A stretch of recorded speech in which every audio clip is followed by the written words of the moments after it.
Yeah, on. Two twins.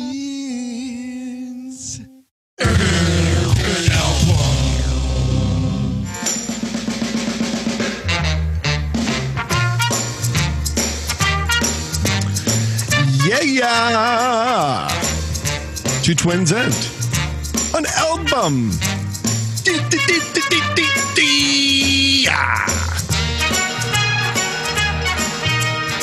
I know, that was amazing. That was the best one yet, I think. Was I on key? Oh, were you on key? I mean, episode 17, I think, Nubs. Do I have that correct? Episode 17. I think you're right. To say we're delighted and thrilled is the understatement of 2020, perhaps the decade.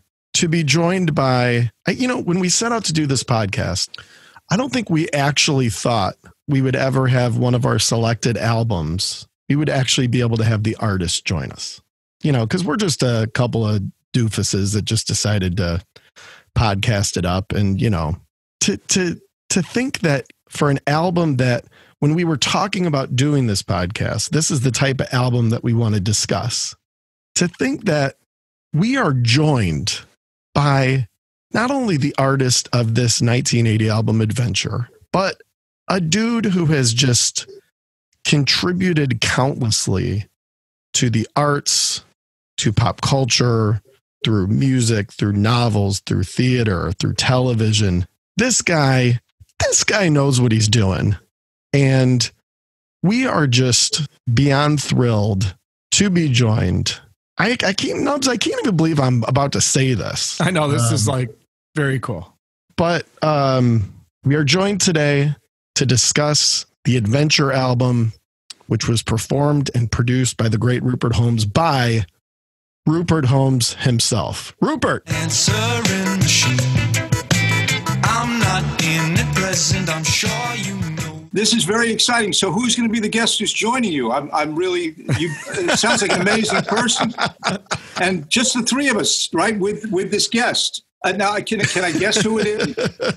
You said it's someone who's achieved great things in the arts. Oh, man. So it's Baryshnikov, isn't it? It's someone in ballet. Is that it? Yeah, I think I see a Tony Award in the background there, don't I?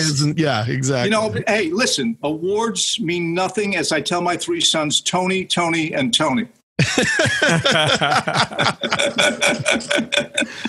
Beautiful. Well, Rupert, thank you so much for taking time to talk to just two twin dumbasses who have this album podcast. And it's a big deal for us and such a big deal for our little podcast here to have you join us. We really appreciate it, man. Well, it's a pleasure to be with you. And thank you it was much appreciated, your interest in one of my lesser known albums. Yeah. And also your podcasts are very entertaining and your points of view are very entertaining. So we'll probably achieve a new low of that here today. But there's always next week, right? What's interesting, Rupert, is it's funny just to hear you say this is a lesser known album because we grew up with this album. One of the reasons why it means something to us is this is one of the albums from a mom who was very musical and introduced us to great stuff. So it's just even weird for us to comprehend that this is a lesser known album because it's like a fabric album for us. And it's going to be awesome to hear you talk about it.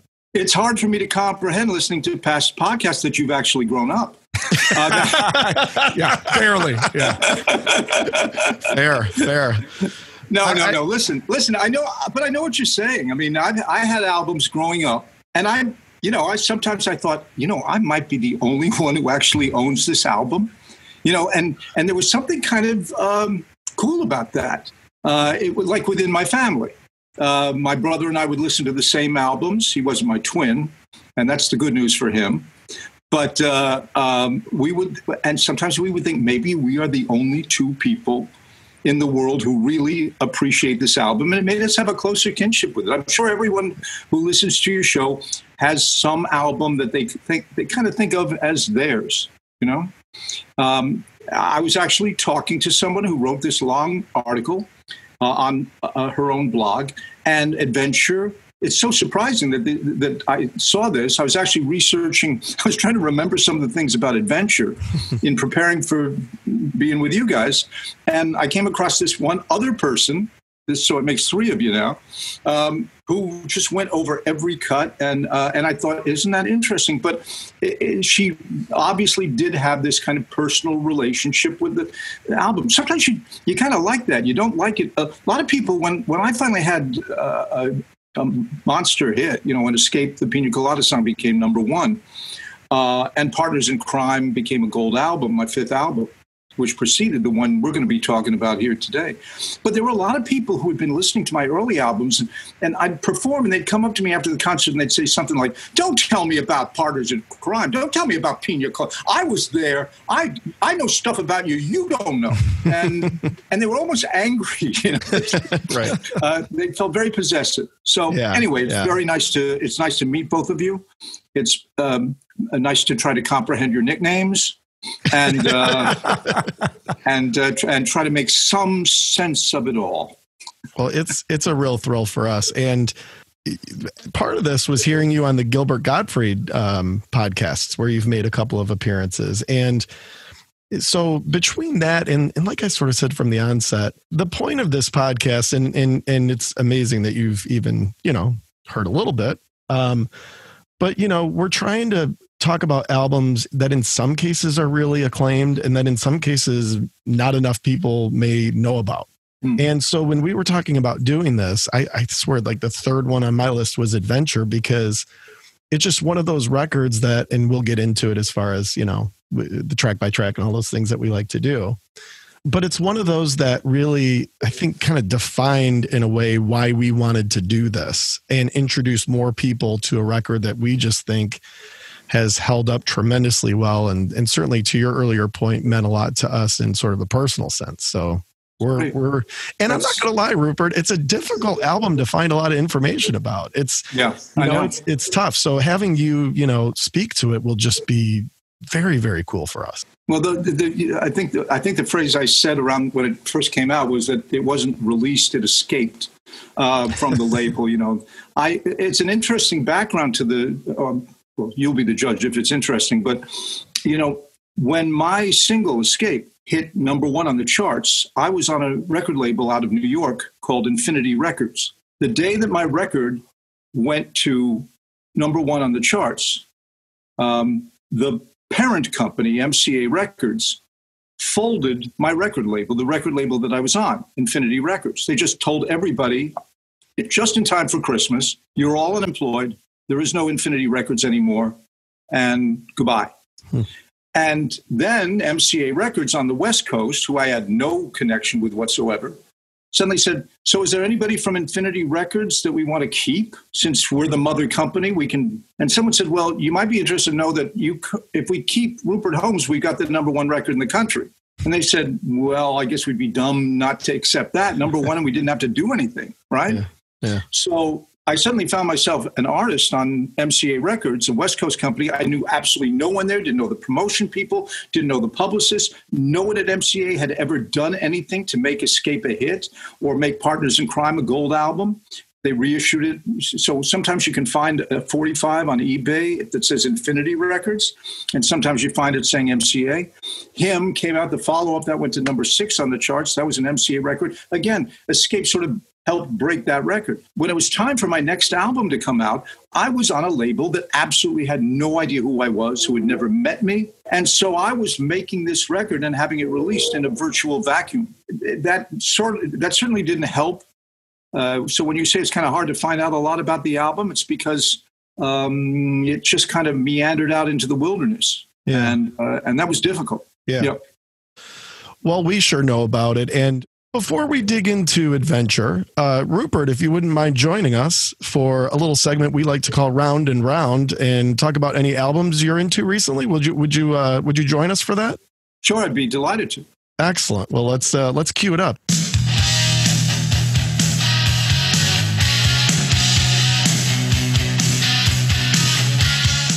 Rupert Holmes, what's Round and Round for you? I'm a very eclectic listener. At the moment, it's very hard for me to use for me, there is no such thing as background music. Mm-hmm. I can't put on an album and then like write a novel. I'm currently writing a novel, my third novel. My first two were published by Random House. The first one was made into a movie with Colin Firth and Kevin Bacon. And second one came with a CD of all the music referenced in the novel that was original music. And this one is for Simon & Schuster. And I'm finishing it right now. I mean, I'm down to the last 3 chapters. It's called The McMaster's Guide to Homicide. And it's a self-help book for murderers, and I'm not kidding, except it's tongue in cheek. It's not serious. Of course. So the first volume in the series that I'm writing for Simon & Schuster is called Murder Your Employer, and I figure there's going to be people who will buy it just to leave it on their desk, where people.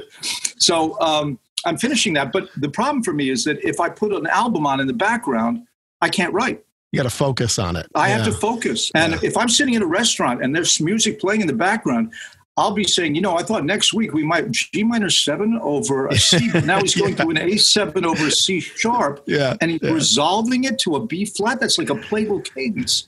It's a curse, isn't it, Rupert? It's a curse. Yeah, it is. Yeah. It really is. It really is. Because I must listen, and I must listen to the rhyme scheme when I can find one. Yeah. And so very often the things I listen to are spoken word or just sound effects. So right now I'm listening to a great recording of Glengarry Glen Ross by David Mamet. I'm listening to an album which is the score that Bernard Herrmann wrote for a Hitchcock film called Torn Curtain, which came out starred Paul Newman and Julie Andrews. Interesting film, not one of his better known films, but the tragedy is that Bernard Herrmann, who wrote the score for Psycho, for North by Northwest, for Vertigo, one of the greatest scores ever composed. He wrote the end title music for the Twilight Zone TV show. He wrote Have Gun Will Travel. They threw out his score. They wanted a more what they called a more contemporary score, and they hired another composer who wrote kind of like Murder, She Wrote kind of music. And this is the score that was abandoned by Hitchcock after Bernard Herrmann had served him so well. And it's an amazing score, and it's been reissued. I have the poster right across the hall in my basement of Vertigo, the film, on my wall. So one of my the main title of Vertigo is one of the most romantic and opulent pieces of music ever written. Yeah. It's Wagnerian, and it's heartbreaking, and it's sumptuous, and it's chilling. That's what's there. Oh, and then another album that I love is called Jazz at Massey Hall. It was recorded on like a Webcore tape recorder, and it was a dream concert of Charlie Parker, also known as Bird, Dizzy Gillespie on trumpet, Max Roach, Chip Powell on piano, and Charlie Mingus on bass. And that's like you've died and gone to bebop heaven. So those are 3 I'm listening. As you can see, very much on the pulse of 2020, very much what everyone else is listening to on Sirius FM. No, so, there's God help me. That you're absolutely right. That roster you just rifled off there, and that last one is that's an all-star team, eh? Yeah, that is. Yeah, Rupert, you're going to learn. We're not very dialed into 2020 either. I mean, that's true. It's not really our forte. Okay. So I'll prove that just by I continue to be. How do you kick a Pink Floyd kick? I don't know. I can't seem to get out of this. We did an episode on Pink Floyd's Animals, and it's like all I've listened to since. So first for me, T, is Pink Floyd Atom Heart Mother, an album that I'm still trying to figure out top to bottom if I really like it or not. And for me, it's a newish Floyd experience because it's not an album that I spent a lot of time with. So I'm digging now into more of the obscurities on my end. So that's one. Another kind of obscure choice, Gary Newman made an album with a collaborator named Bill Sharp called Automatic. And this was in 1989 for Newman. And so it's a new experience as a huge Newman fan. And so I've been digging into that. And then I recently scored a kind of upgraded copy of the first Pat Metheny group album on ECM Records.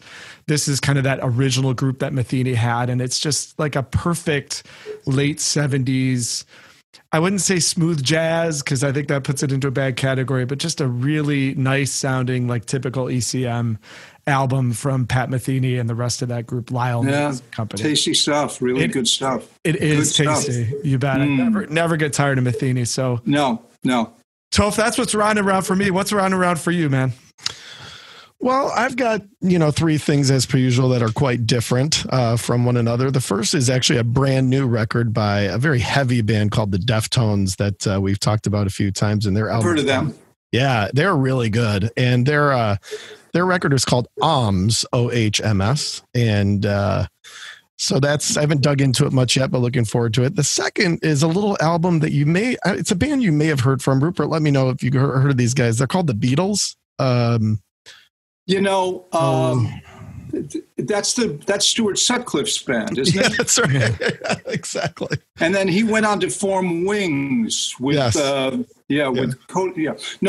Yes, I actually, on my second album, I had a cut called "I Don't Want to Hold Your Hand," and in it incorporated every Beatles lick of every single they made for the first 3 years of their existence. Yeah. And my producing partner, Jeff Lesser, was working at Air Studios in London, and George Martin was there.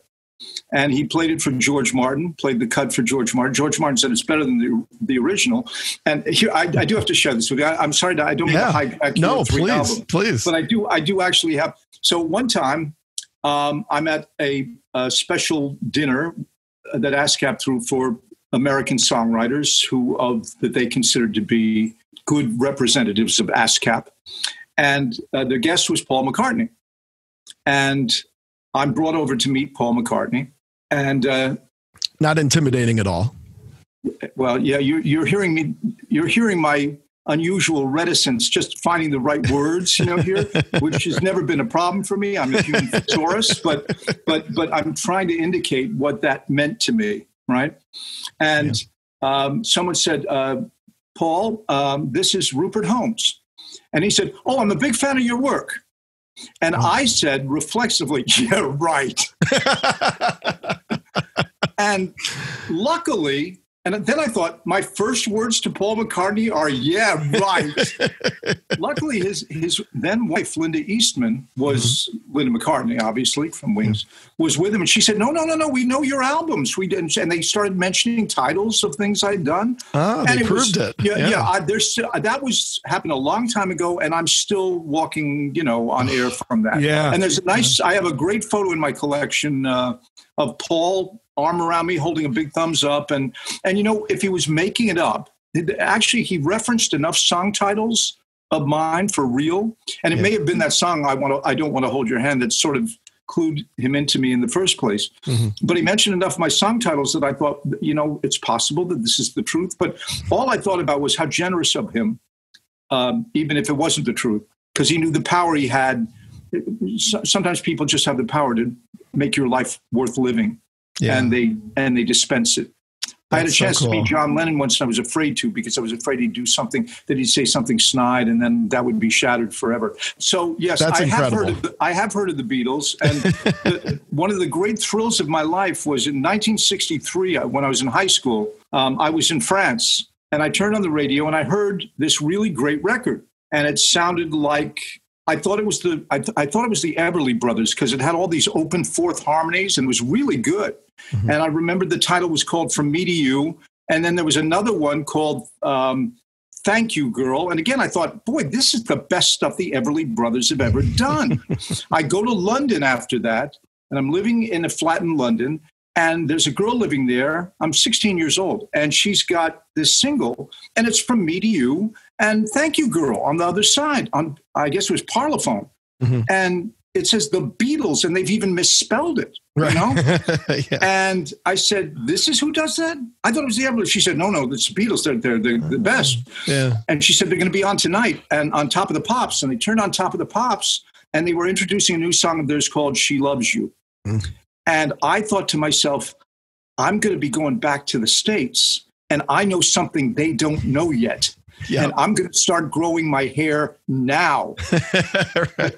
We all had short haircuts at that time. Yeah. It's hard to imagine. Anyway, so yes, you were listening to something related to the Beatles. Yeah. Tom. So the album, I was digging into Beatles for Sale this week, and I'm a big Revolver guy, and it's always interesting because there's always this thinking of when did the band really pivot, and some people think it was Sergeant Pepper's, and some people think it was Revolver. And then you kind of say, yeah, but there was this thing called Rubber Soul, and that sort of Dylan-esque thing that sort of took them into more of a melancholy. So then, but what I'm realizing is that there was a pivot point with Beatles for Sale too. Absolutely. And I'm here to tell. I'm going to once again hijack your please conversation. No, let me tell you something. First of all, I lived that.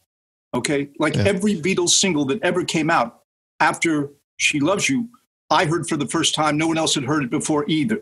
I'm saying it wasn't like I got to hear a couple of cuts from the White Album and a couple of cuts from the. It was there when we heard Beatles for Sale, which was called Beatles 65 over here in the States, right? That's the equivalent. That was the capital version of the Parlophone album, right? Beatles for Sale had like 2 or 4 extra cuts on it from Beatles 65. Right. So remember that every time we heard a new Beatles record, there was nothing ahead of it. We didn't know what was coming. So we could demarcate when the whole music scene was changing because of one cut they did. Right. And so what I'm saying to you is Rubber Soul changed everything. Yeah. But Rubber Soul came as no surprise to me because of cuts like No Reply and I'm a Loser. Yeah. And I'll Be Back Again.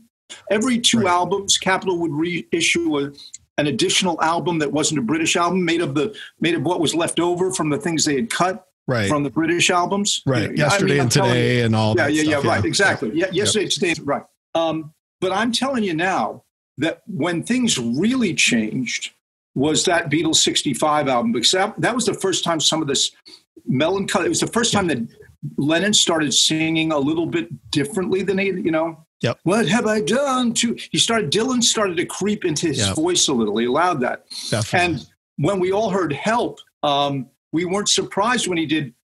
I mean, he was doing Dylan. He said, Here I stand, head in hand, turn my face to the wall. Yeah. And I'm saying, who are you? Hide Your Love Away is all Dylan, just all Dylan. Right. But that started with This Happened Once Before. Yeah. I came to your door, right?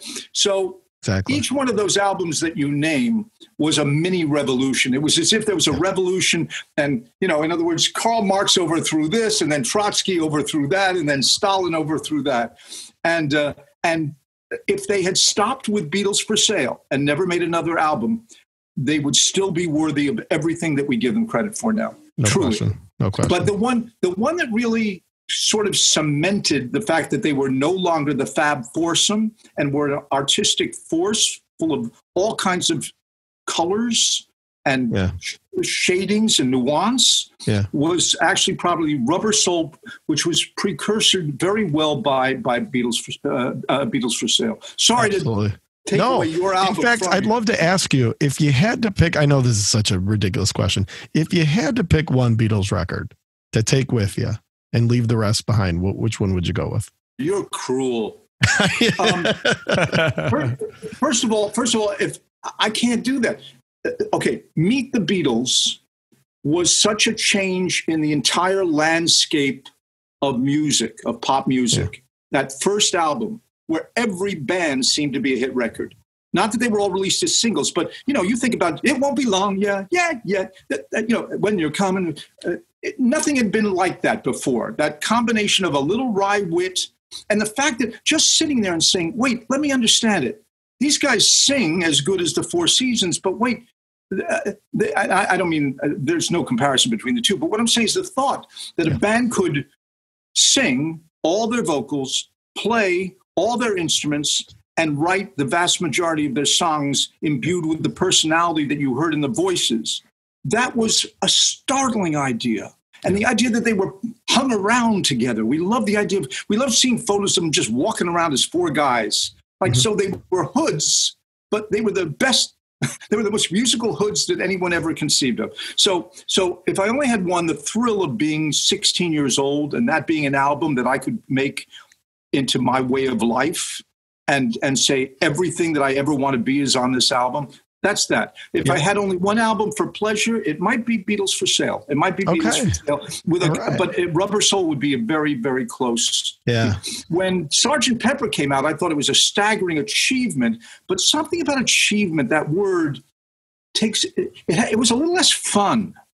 It started to be the beginning of them not really being a group anymore. And actually that had been happening all along. Yeah. We didn't realize when we used to hear these records and we heard three voices singing the lead at the same time, we thought that was all three of them. And when they performed live, it was all three of them sometimes. Right. But then to learn as I learned studio techniques more and started making records like Morning Man on Adventure, where I'm doing like 14 voices all at one time, and it's all just me. Yeah. Him, the same thing. It's always nice when you see my band lip syncing to him, because I had a wonderful backup singer, talented woman named Chrissy Faith, unbelievable. And on camera, she's singing him. What's she gonna? There's no female vocal on that record. Right, she was just lip syncing. Right, it was all. But at the time, we didn't understand that a lot of these records, like This Boy, when we were hearing This Boy, we thought we were hearing all three of them, and that's probably just Lennon doing all those harmonies. Right. Right. Anyway, sorry, I've taken you so far. Is she, by the way, is she the one busting out the vocals on Blackjack there at the end? Yes, absolutely. Yeah. Very nice. I wrote that. I wrote Blackjack and also a song called Crowd Pleaser on the same album. They were basically supposed to give her a showcase. Yeah. Well, we'll get into those. My third pick is, because we could talk about the Beatles for 6 episodes. Mistake. No, I mean, I'm saying there's no room for my album now. No, not at all. Is by the Meters, and it's called Struttin'. So this was the old New Orleans, funk band, and this was the first album where they introduced vocals, which kind of makes it interesting. But big fan of the Meters, and never a bad time for those guys. So that wraps up our round and round, and I think show's over. What we're going to do is dig into Adventure. And as we said from the onset, really hearing you talk about this will be great. It is difficult to find information. It is an album that, that's personal for us. Why don't we dig right in then to the and this will probably be the best nerdy deets section we've ever done on the show with Rupert here. But let's dig into the nerdy deets here. You want some dirty deeds? Yeah. You want some dirty deeds? Adventure came out in 1980. Now, just so you know, we were actually born in 1980, February 14th, 1980. So we are the same age as this record, which maybe is part of why we, have a connection to it. But this was your sixth studio album, and this was your sixth record in 7 years. Do I have that right? That sounds about right. Whew. To put that in the context of today is amazing. I mean, it was terrible. It was actually terrible. I had a year off. There was a year where I didn't make an album, and I was really free. I was concerned that I had made my last album already. This was before Escape, before Partners in Crime. Yeah. It was considered appropriate to make one album a year. And if you were a big seller, you'd probably stick a Christmas album in there, recorded in June. Right? Yeah. And try and get it out. But about one album a year. The first one, Widescreen, took the longest time. It took me 9 months. Okay. Because it had 45 musicians, 10 actors. I never knew if I would make a second album when I made my first album. I only had a one album deal. So I thought, I bet anything I've ever wanted to say on an album, I better get it. Yeah. I better get it into this first one. So we took a long time. Yeah. Well, here's my copy right here.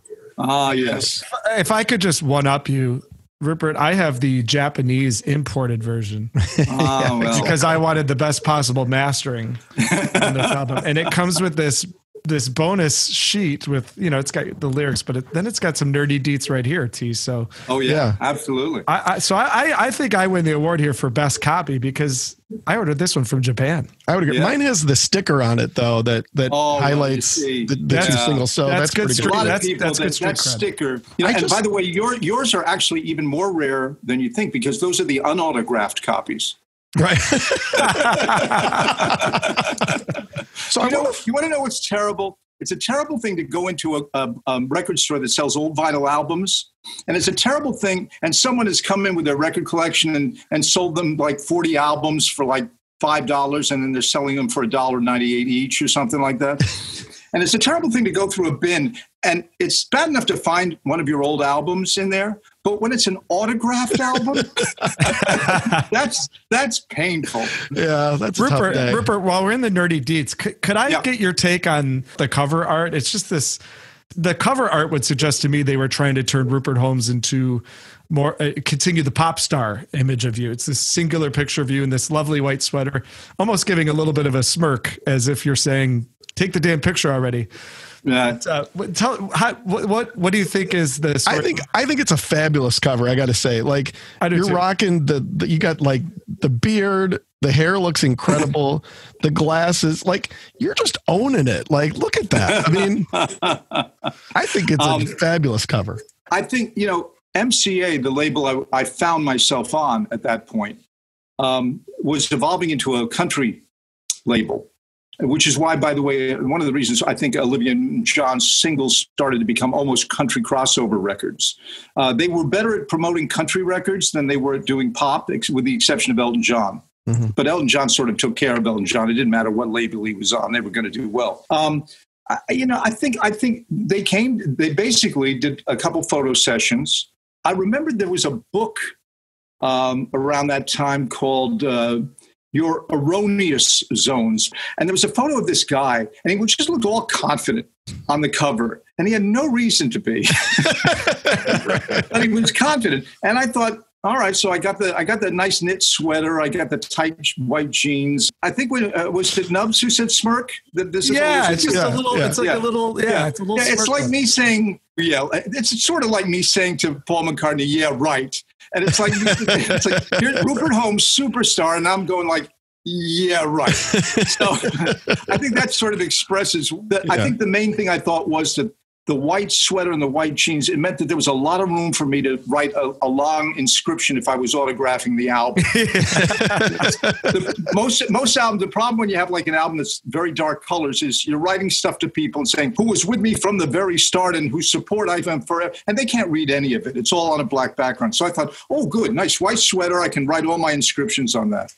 Well, I got to say, I mean, listen, the idea of you as a little bit of a sex symbol at this time isn't that outlandish. I mean, some of your songs, I mean, even on This Morning Man and some of your other catalog, I mean, you were a pretty sexed up guy back then. You know what I mean? It's what I was trying to do. I know it sounds silly, but this started, as I say, I did this cut on my second album called I Don't Want to Hold Your Hand. Right. Because by the time I was 18 or 19, there's John Lennon. He can have any person he wants in the world. Right. And he's saying what his goal is that he wants to hold your hand. Right. And I'm thinking, you want to hold someone's hand. Like, it's kind of like Richard Belzer used to complain. He said, Mick Jagger's saying, I can't get no satisfaction. And he said, if Mick Jagger can't get no satisfaction, what hope is there for me? So I started to try to incorporate adult relationships and sexuality into my lyrics, not smirking sexuality, I wasn't using, euphemisms for sex. I was just trying to talk about situations where sex is definitely a part of the context and vocabulary. And by the way, the Escape the Pina Colada song is not about pina coladas. It's about two people trying to hook up. What is their intent? To hold each other's hand? Probably not. So yeah. It wasn't that I was stylizing myself as that. It's just as a writer, I was trying to incorporate what people really think about and what they really do. Well, I think that's what helped a lot of people connect because when I think of your work lyrically, tongue in cheek, clearly, obviously, but a lot of situational stuff and where you really can put yourself in that position. And whether it's sex, whether it's a relationship, whether it's something funny that happened or some person that, you bumped into in the street and was a jerk, all those things, those are, I think, a lot of the pieces that even if intentionally tongue in cheek really connect and really are memorable.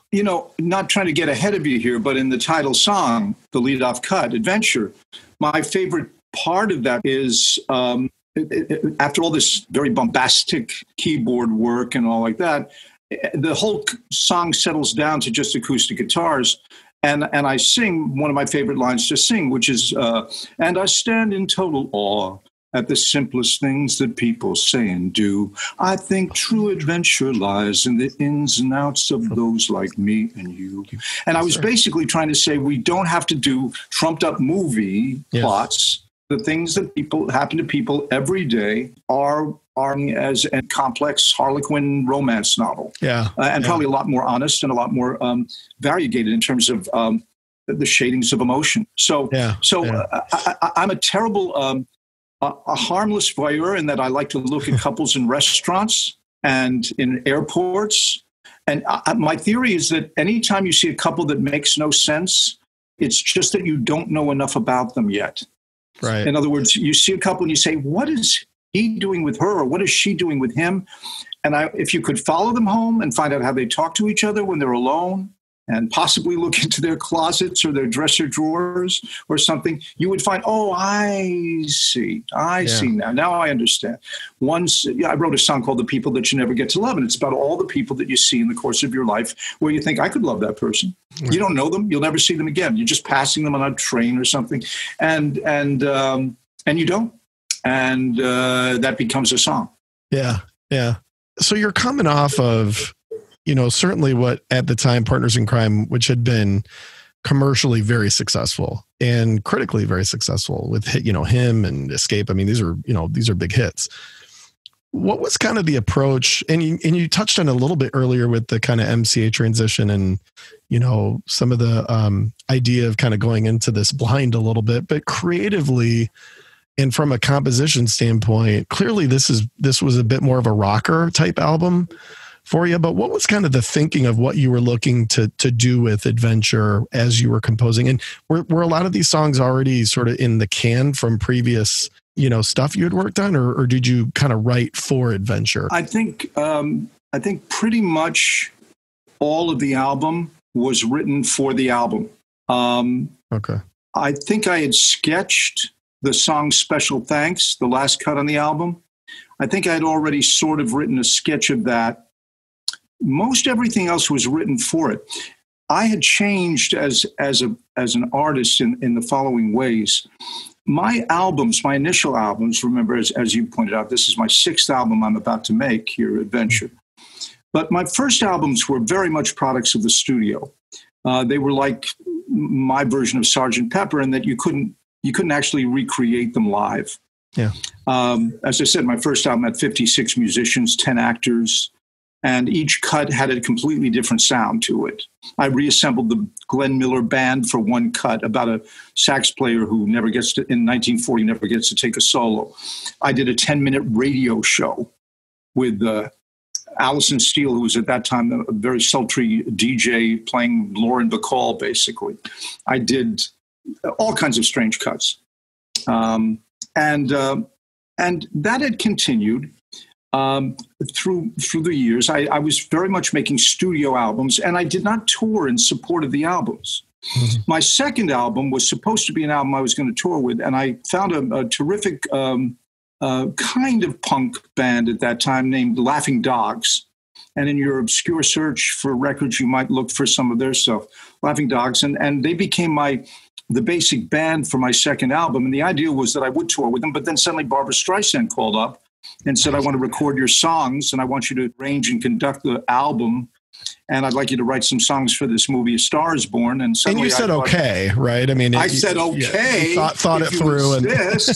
Yeah, and I said, I guess that tour of crummy bars, we'll put that in abeyance while I go get my office on the Warner Brothers back lot, okay? What's it like to get that phone call? I mean, that's that's amazing. Changer. Yeah. Hi, this is Barbra Streisand. Listen, I've been listening to your album, and I like the songs, and I'd like to record them. And I see you do all your own arrangements, so it'd probably be a good idea if you flew out here and did the sessions with me. We'll do 45-piece orchestra, I figured. And I said, that is the worst Barbra Streisand impression I've ever heard. Who is it? Right. And it turned out it was Barbra Streisand, and I did an album with her called Lazy Afternoon, gold album, contained 4 of my songs. I did all the charts, had young players on it, like there was this keyboard player named David Foster. It was one of his first recording sessions. Yep. Lee Rittenauer, just amazing musicians. Anyway, sidetrack there. So I didn't tour with my second album. My third album was very much a studio album, trying to create each cut being a different genre in the top 40. It was called Singles.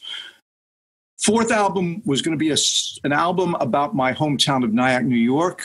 And then it got kind of altered by the label. And they said, no, we don't want you doing that. And I had a single that was climbing the charts, and then they went out of business. So I had a record called Let's Get Crazy Tonight on Private Stock.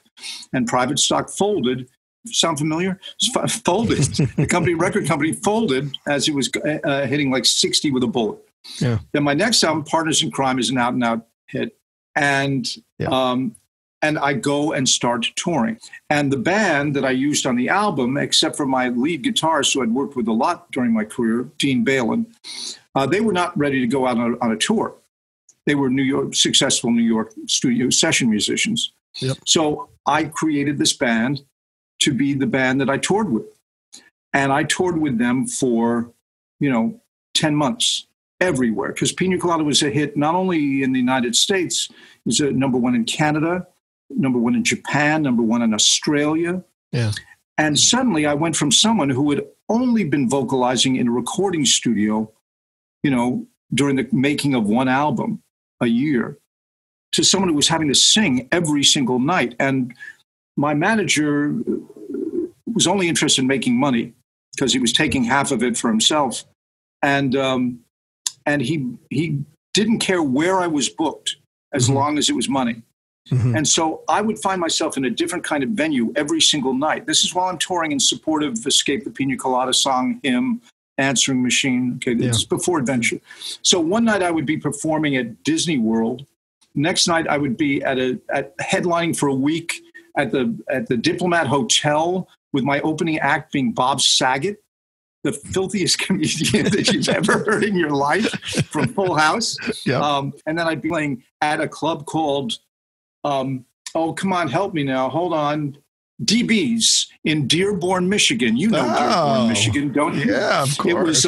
It was a nightclub in the Dearborn Hyatt Hotel. Okay. And I was there for a week, and then I would be at a jazz club. Then I would be at the Bottom Line. So I was playing every kind of venue. But the main thing was that I was singing every single night of my life, and my voice started to get strong from the workout. At first, it went hoarse, and then it became strong. And I was doing a lot of TV at that time, and I was, a lot of the TV was live. You were singing live, and so as it was time for me to make this next album, there were a couple of things that I knew from the outset. One is I would be performing this album, which I had never had in my head with any prior album. Yeah. My albums were studio things, but I knew that I had been out on the road for 10 months, and I knew that my manager would book me out on the road in support of Adventure. Yeah. Two, I loved the musicians I was working with. They were terrific players. And also, they paid the price of, it's not great when you're a musician and someone has for example, if Paul Simon does an album like Still Crazy after all these years, he'll use the best New York studio musicians for that. So Grady Tate will be on drums. And if he performs in New York, then Grady Tate may make the gig. But if he's going to do a tour of 30 cities, those people that he recorded the album with are usually, now maybe for Paul Simon they would, but they're not going to go through the life on the road where you're staying in a different Ramada Inn every night, and you get on a bus and drive for 20 hours and then have to set up and play an hour later. Yeah. And then you have to leave the gig and then drive to. One night we left St. Louis, Kings Island in St. Louis at like 11:30 p.m., and got into Miami around 10 the next morning by bus. And that's a scare. And so I really felt bad about the life that they had to lead as playing every single day. And they were great performers. So I knew that I would definitely want to make the next album with all of them. Yeah. So that I would no longer be saying, well, you didn't get to be on the album. You didn't get the album credit. Right. But would you come out and play every crummy little place, every lounge and bar and whatever. So I knew it would be an album that I would do live. I'd been performing in front of fairly decent sized crowds. I found that there was no room for a lot of subtlety when you're performing at Magic Mountain. You can't do a whole acoustic set and not have bottles thrown at you, and so I knew it had to be high energy, had to be more rock than anything I had ever done. Yeah. when you did a show, that drove the show. Yeah. I knew I wanted to have a couple numbers that would feature some of the musicians and their talents. I wanted to show off what a great lead guitarist Dean Balin was. Yeah. This is a guy, everybody who's ever heard Escape, the Pina Colada song, knows that da da da da da da da da da da. That's a guy named Dean Balin, and he's lived with you for 40 years, and you don't even know his name. Right. So I wanted people to know his name. Yeah. And so that was part of the dynamic going into the album was, yes, I'm going to tell stories, but I want to tell story songs about people that all of us might be, whether they're on the stage or they're you in the audience. Not going to be doing so many songs about Humphrey Bogart and movies and the Phantom of the Opera and other songs that I did. I'm going to do songs about real people. And I'm going to do them with this set of musicians. I'm going to showcase them as much as I can. And then we'll be ready to perform it. And whatever I do on this album has to be performable. So, like, for example, on the single Hymn, I knew that I wanted to have 12 violins, 4 violas, and 4 cellos playing in the chorus. As I wrote the song, I knew that I needed that. And I wrote anything that you've ever heard on any album I ever recorded. I'm the orchestrator. It's a rare skill that I have. Most people who are songwriters are not also arrangers and conductors, but I happen to be trained that way. So anything you've ever heard on one of my albums that's played by any instrument other than the band, I've written and conducted.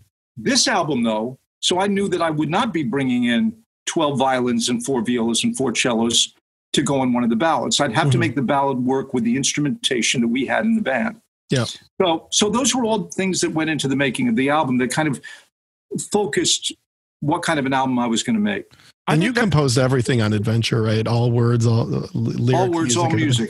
There would be no reason to listen to Rupert Holmes singing a song if Rupert Holmes didn't write it. No one has ever said, "I love you, but could you sing The Impossible Dream?"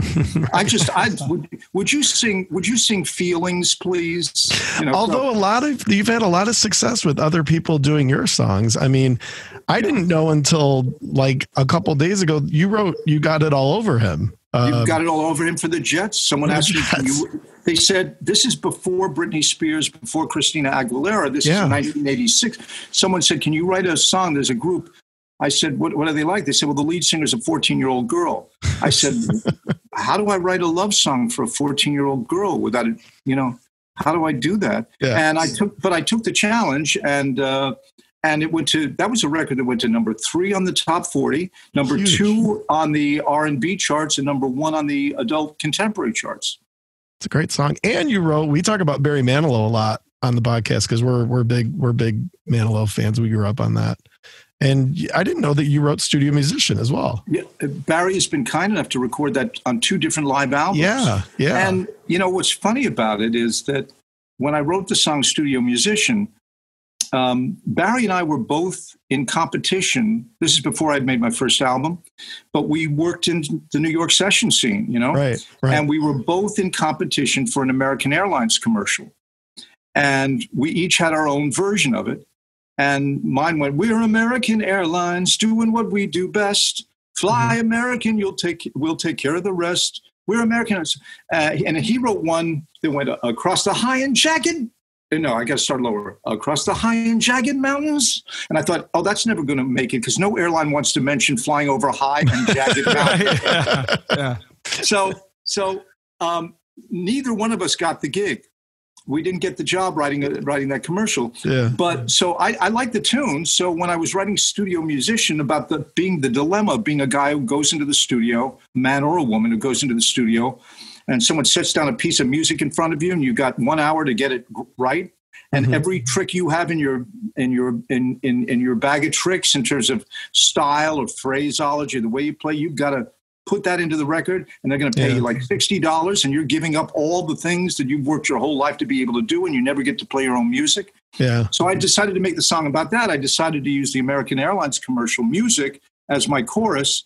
And Barry responded to that. I don't think he realized that the song he was singing, he was doing such a great job singing the chorus, was actually the American Airlines commercial that he was competing with in his struggling days.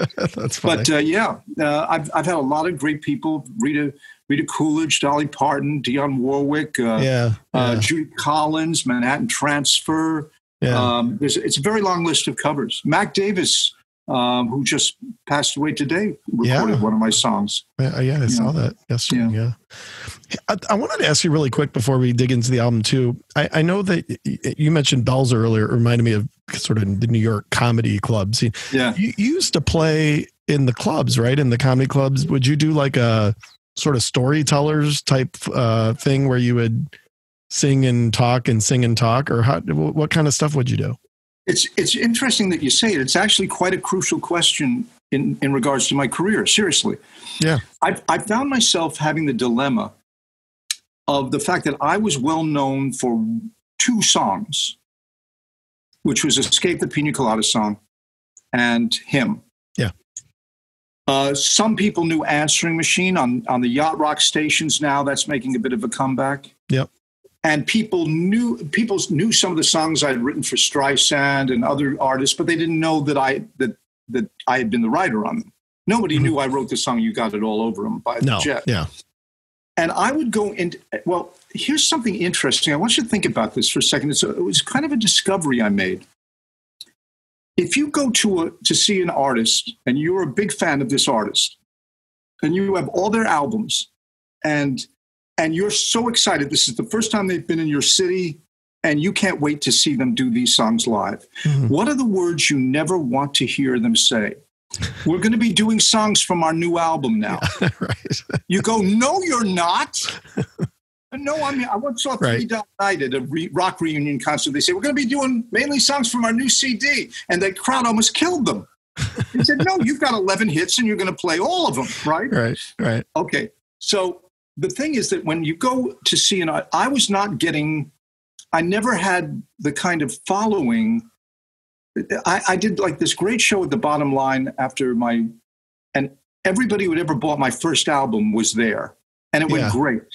But if I had done a second show, a second night, all the people that knew that album came that first night. So when I would go out trying to earn a living for my family, and mainly from my manager, I was stuck with the fact that I was going into places, clubs, not rock, because I wasn't a rock and roll artist as such. I was going into clubs having to do 14 songs, of which the audience maybe knew 2. Right. And you know what? People don't want to hear 12 songs they've never heard before all in a row. They get restless. Mm-hmm. Well, sing something I know. But I wasn't going to do New York State of Mind. I didn't write that, you know? Yeah. Some of them thought I wrote Margaritaville, so sometimes I would slip that in. But you know, or they think Jimmy Buffett wrote Escape the Pina Colada Song.